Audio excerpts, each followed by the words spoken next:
دانیشتین بەڕاستی کۆمەڵێک ئەو مەسایلەنێک کە بۆی هاتبوون هەمومان بەحس کردووە وعدی تەواوی داین مامۆستا هەموو بۆ ئەوەی پژیری ما بکەن لە بەستنی کۆنگرەیی داهاتوو کە تایبەتە بە باشوور. ئێمە لە لای خۆمانەوە هەر هەنگاوێک بەرەو یەک دەنگ و یەک ڕەنگکردنی گەلی کورد کە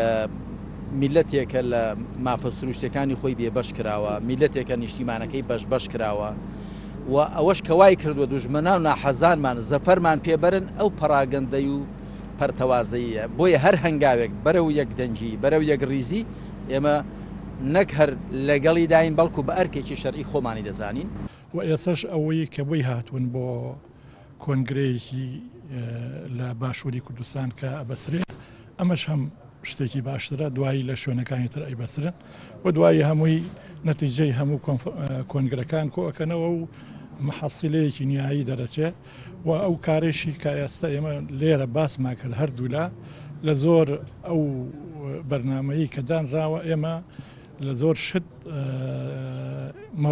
یەک مووقیفمان